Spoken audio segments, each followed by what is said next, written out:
Hello my dear student. Today we are going to start a very important chapter of class 10, which is light. In today's lecture we will going to learn about the type of reflection and type of image and their formation in this chapter. তো light সম্পর্কে যখন আমরা এখানে আলোচনা করতে যাব তো already class 8 এর দিকে আমরা লাইট সম্পর্কে অনেক কিছুই কিন্তু জানি। যেমন কি জানি, লাইট স্ট্রেট পাথে মুভ করে। তারপরে লাইটের দুইটা theory, particle theory, wave theory, অনেকগুলো আলোচনা আছে। তারপরে লজ অফ রিফ্লেকশন, ক্লাস 8 এগুলো আমরা পড়া হয়ে গেছে।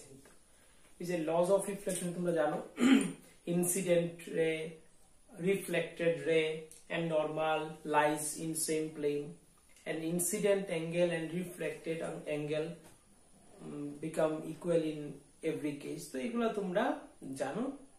তো আমরা এখানে লাইট চ্যাপ্টারটাকে ক্লাস 10 এ বেসিক্যালি রিফ্লেকশন রিফ্র্যাকশন এই দুইটা মেইন ভাগে ভাগ করতে যাচ্ছি। এবং এই রিফ্লেকশনের কারণে আমাদের এখানে ইমেজ ফর্ম হবে, এবং এই ইমেজটা যে ফর্ম হবে মিররের মধ্যে, সেই মিররটাকে তিনটা ক্যাটাগরিতে এখানে ভাগ করা হবে। সেটা হলো plane mirror, concave mirror and third one is convex mirror. তো আমরা একে একে সবগুলো বোঝানোর চেষ্টা করছি। তো রিফ্লেকশন শুরুতে লাইটের একদম আমি এখান থেকে জাস্ট স্টার্ট করছি। লাইটের যে রিফ্লেকশন টপিক, তার মধ্যে প্রথমে আসে দুই ধরনের রিফ্লেকশন লাইটের মধ্যে হয় বা লাইটের হয়। একটা হলো রেগুলার রিফ্লেকশন এবং another one is diffused reflection. তো রেগুলার রিফ্লেকশন কি? যখন কোনো একটা সারফেসের উপর, এবং যদি ওই সারফেসটা স্মুথ সারফেস হয়, লাইট যদি প্যারালাল ভাবে, দেখো আমি ছবির মধ্যে একে দেখিয়েছি, এখানে কতগুলা প্যারালাল রে এই সারফেসের উপর পড়লো, এবং after reflection they back parallel. The ray come parallel and after reflection they back parallel, so they back into parallel. That means যদি প্যারালালি রেগুলো আসে এবং রিফ্লেকশনের ফলে প্যারালালি আবার ফিরে যায়, ওই সিচুয়েশনে যে রিফ্লেকশনটা ঘটে স্মুথ সারফেসের মধ্যে, সেটাকে এখানে বোঝানো হয়েছে রেগুলার রিফ্লেকশন। এই ধরনের রিফ্লেকশনটা বেসিক্যালি কোথায় হয়? যেমন সাধারণত কাচের মধ্যে, মিররের মধ্যে হয়। দেন হয় কিসের মধ্যে?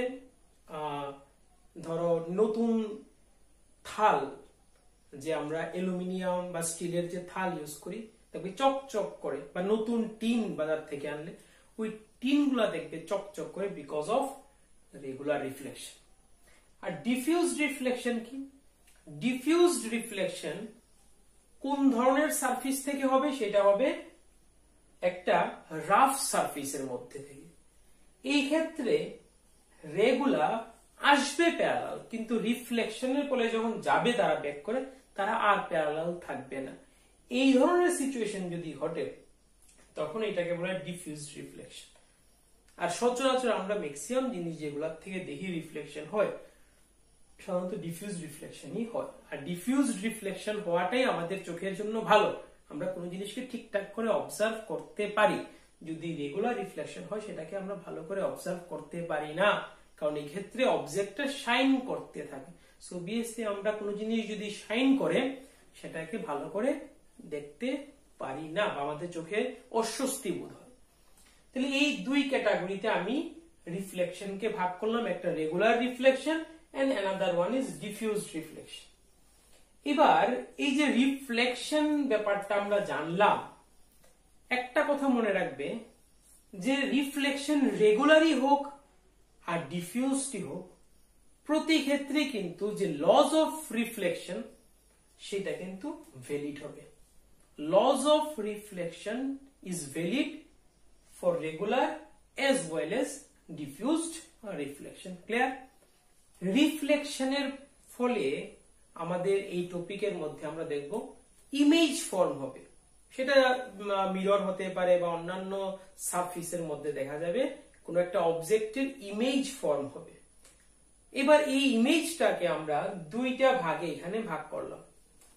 তো ইমেজকে যে দুইটা ভাগে আমরা ভাগ করলাম, one is real image and another one is virtual image. Now the question is, how can we distinguish which one is real and which one is virtual? আমরা কিভাবে বুঝতে পারবো যে কোনটা রিয়েল এবং কোনটা ভার্চুয়াল? তো একটা সিম্পল ওয়ে যার মাধ্যমে আমরা সেটাকে আইডেন্টিফাই করতে পারবো সেটা হলো, ধরো কোনো একটা অবজেক্ট কোনো একটা সারফেসের সামনে বা কোনো একটা মিররের সামনে দাঁড়িয়ে আছে। দাঁড়ানোর ফলে এই অবজেক্টটার যখন ইমেজটা তৈরি হবে সেটা যদি উল্টে যায়, অর্থাৎ ইমেজটা যদি ইনভার্টেড হয়ে যায়, উল্টানো হয়ে যায়, তখন অবভিয়াসলি আমরা বুঝবো যে ইমেজটা ফর্ম হলো সেটা একটা রিয়েল ইমেজ। অর্থাৎ real image always gives an inverted image, একটা ইনভার্টেড ছবি দেয়, ইনভার্টেড প্রতিচ্ছবি, উল্টা ইমেজ ফর্ম করে রিয়েলের ক্ষেত্রে। আর ভার্চুয়ালের ক্ষেত্রে কি হয়? ভার্চুয়ালের ক্ষেত্রে অবজেক্ট যেরকম থাকে ইমেজটাও সেম ভাবে থাকে। অর্থাৎ অবজেক্ট যদি সোজা, অবভিয়াসলি অবজেক্ট সোজা ভাবেই দাঁড়ায় মিরর বা অন্য সারফেসের সামনে, তো ইমেজটাও ঠিক তেমনটাই হয়, অর্থাৎ ইরেক্ট ইমেজ ফর্ম হয়। তো রিয়েল ইমেজের ক্ষেত্রে ছবি বোঝা যাচ্ছে উল্টানো হয়ে যায় ইমেজটা, দ্যাট ইজ কল্ড ইনভার্টেড। আর ভার্চুয়ালের ক্ষেত্রে যেমনটা অবজেক্ট ঠিক তেমন ভাবে ইমেজ ফর্ম হয়, দ্যাট ইজ কল্ড ইরেক্ট। হ্যাঁ, তো এই দুই ভাবে রিয়েল এবং ভার্চুয়াল ইমেজকে আইডেন্টিফাই করতে পারি একটা ওয়ে। আরেকটা আছে যে রিয়েল ইমেজ যদি হয় সেটা স্ক্রিনের মধ্যে তার যে ইম্প্যাক্ট সেটা আমরা দেখতে পাই রিয়েল ইমেজের ক্ষেত্রে। আর ভার্চুয়াল ইমেজের ক্ষেত্রে সেটা আমরা স্ক্রিনে ধরা পড়ে না, ওই ইমেজটা, ভার্চুয়াল ইমেজটা। রিয়েল ইমেজটা স্ক্রিনে ধরা পড়ে আর ভার্চুয়াল ইমেজটা ধরা পড়ে না স্ক্রিনের মধ্যে। 2 নাম্বার, আরো কিছু ঘটনা আছে যেটা আমরা সামনে যত চ্যাপ্টারের মধ্যে ঢুকবো ততই রিয়েল এবং ভার্চুয়াল নিয়ে আমরা আরো ক্লিয়ার হতে পারবো। So that is all about the reflection and images. So আমরা এখানে এতক্ষণ যে ইমেজ সম্পর্কে জানলাম, রিয়েল বা ভার্চুয়াল ইমেজ, এবার এই ইমেজটা ফর্ম হতে গেলে আমাদের কি দরকার? মিরর দরকার। তো মিররের মধ্যেই তো ইমেজ ফর্ম হয়। এবার এই টপিকের মধ্যে বা এই ক্লাস 10 এর চ্যাপ্টারের মধ্যে আমরা এই মিররটাকে 3টা ভাগে ভাগ করলাম। One is plane mirror, then দ্বিতীয়টা হলো আসলে স্ফেরিক্যাল মিরর। ওই স্ফেরিক্যাল মিররটাকে আবার 2টা ভাগে ভাগ করা হলো, একটা concave mirror and another one is convex mirror. তো আমাদের যে আলোচনাটা থাকবে ক্লাস 10 এর সিলেবাসে, that will be all about plane mirror, concave mirror and convex mirror. তাদের এক্সপ্লেনেশন, তাদের নিউমেরিক্যাল প্রবলেমস, এইগুলা করলেই আমাদের মিররের পার্টটা সলভ হয়ে যাবে। তো ফার্স্ট আমি স্টার্ট করছি প্লেন মিরর থেকে। প্লেন মিররের মধ্যে কিভাবে কি রকম ইমেজ ফর্ম হয় সেটা আমরা এখন দেখব। তো আমি ধরো একটা প্লেন মিরর ড্র করলাম।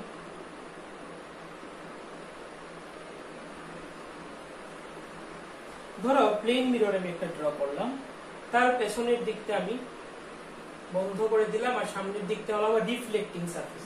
সামনের দিকটা হলো রিফ্লেক্টিং সারফেস, অর্থাৎ কোনো অবজেক্টের ইমেজ ফর্ম করতে গেলে অবজেক্টটাকে অবশ্যই আমার সেই মিররটা সামনের দিকটাতে নিয়ে বসাতে হবে। এটা আমার ধরো সাপোজ অবজেক্ট।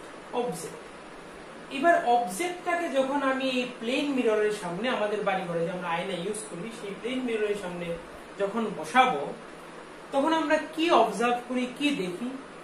আমরা দেখি যে মিররের ভেতরে ঠিক আমাদের মতোই যেন কেউ একজন দাঁড়িয়ে আছে। তো ঠিক তেমনি একটা ইমেজ দেখা যায় মিররের ভেতরে আছে, সেটা হলো ইমেজ যেটা দেখতে পাচ্ছি। এইবার অবজেক্টটা যেরকম আছে ইমেজটাও ঠিক সেই রকমই দেখো আমার ছবির মধ্যে আছে। মানে হলো কি, অবজেক্টটা যেভাবে দাঁড়িয়ে আছে ইমেজটাও দাঁড়িয়ে আছে, এটা উল্টাই নেই। তাহলে এটা কি কোন ইমেজের সাথে মিলছে? সেটা হলো ভার্চুয়াল ইমেজের কেসটা, অর্থাৎ ইরেক্ট ইমেজ ফর্ম হলো, অবজেক্ট যেরকম ইমেজটাও সেই রকম হলো। তাহলে এখান থেকে ইমেজ সম্পর্কে যে আমি ফার্স্ট ইনফরমেশনটা পেতে পারি সেটা কি, একটা ইরেক্ট এবং ভার্চুয়াল ইমেজ ফর্ম হলো প্লেন মিররের ক্ষেত্রে। তাহলে প্লেন মিররের ক্ষেত্রে কি ধরনের ইমেজ হয়, সবসময় আমরা দাঁড়ালে কি দেখি, আমাদের মতোই একদম হুবহু একটা লোক ভেতরে দাঁড়িয়ে আছে, অর্থাৎ ভার্চুয়াল এবং ইরেক্ট মানে সোজা একটা ইমেজ দেখা যায় ভিতরে ফর্ম হয়। 2 নম্বর কেসে দেখতে ভালো করে লক্ষ্য করে দেখবে, অবজেক্টটা মিরর থেকে যতটুক দূরে আছে, ধরো সাপোজ এই অবজেক্টটা মিরর থেকে আছে 10 সেন্টিমিটার দূরে, সাপোজ ধরো, তো দেখা যায় কি ইমেজটাও কোনো না কোনো ভাবে একদম এক্স্যাক্টলি 10 সেন্টিমিটার দূরেই ফর্ম হয়। অর্থাৎ মিরর থেকে অবজেক্ট যত দূরে থাকবে ইমেজটাও ঠিক ততটাই দূরে ফর্ম হবে। So object distance and image distance will be same in case of plane mirror. Plane মিররের মধ্যে কি কি সেম থাকবে, অবজেক্ট ডিস্টেন্স ইকুয়াল হবে কার সাথে, ইমেজের ডিস্টেন্সের সাথে। গেল। থার্ড নাম্বার কি, থার্ড নাম্বার তুমি লক্ষ্য করবে যে এখানে অবজেক্টের যে সাইজ থাকলো, যে হাইটটা থাকলো অবজেক্টের, হুবহু সেম হাইট থাকবে ইমেজের। আমরা যখন প্লেন মিররের সামনে দাঁড়াই, আমরা যেরকম হাইট, যেরকম স্বাস্থ্য, ঠিক সেই রকমটাই কিন্তু আমরা মিররের মধ্যে দেখতে পাই। এমন না যে আমরা যেরকম হাইট দেখি তার থেকে ছোট হাইটের বা তার থেকে বড় হাইটের ইমেজ ফর্ম হয়, কোনো দিনও না, হুবহু সেম সাইজের ইমেজ ফর্ম হয়। তাহলে আমরা থার্ড নাম্বার যে ইনফরমেশনটা পেলাম এই প্লেন মিররের এই ছবিটা দেখে, যে size of the image will be exactly same to the size of the object. This is the third number properties of the plane mirror. 3টা গেল। 4 নাম্বার হলো, ধরো এই লোকটা তার বাঁ হাতে একটা ব্যাগ বা যে কোনো একটা কিছু ধরে আছে, কিন্তু ইমেজটা তখন দেখা যায়, তখন দেখা গেল কি তার বাঁ হাতের পরিবর্তে এই ব্যাগটা চলে গেছে ডান হাতে। অর্থাৎ বাঁ হাতে যদি আমি কোনো জিনিস দেখাই, ইমেজে দেখা যায় যেমন ডান হাত দিয়ে কেউ কোনো জিনিস দেখানো হচ্ছে, অর্থাৎ বাঁ হাতটা ডান হাত হয়ে যায়, ডান হাতটা বাঁ হাত হয়ে যায়। এই যে ঘটনাটা, লেফটটা রাইট এবং রাইটটা লেফট হয়ে যাওয়া, this is called lateral inversion.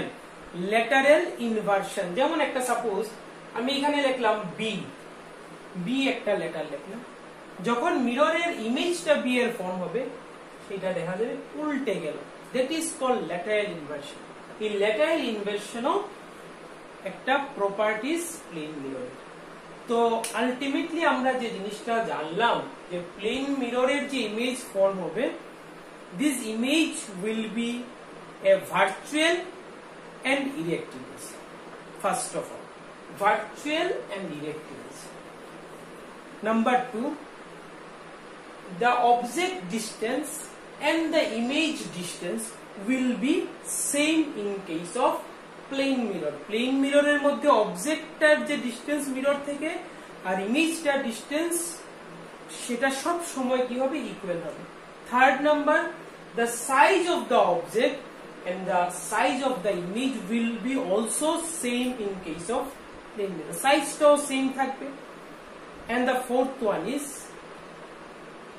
lateral inversion, অর্থাৎ লেফট রাইট হয়ে যাও আর রাইট লেফট হয়ে যাও। এই যে ঘটনাগুলো সেটা আমরা প্লেন মিররের মধ্যে অবজার্ভ করতে পারবো। So this is all about the properties of the image in case of plane mirror. তো নেক্সট টার্মে আমরা কনকেভ এবং কনভেক্স মিররের মধ্যে কি কি প্রপার্টিজ দেখা যায় ইমেজের, সেটা আমরা জানবো। আজকে আমরা জানলাম খালি প্লেন মিররের মধ্যে ইমেজের কি কি প্রপার্টিজ দেখা যায়। থ্যাংক ইউ সবাইকে।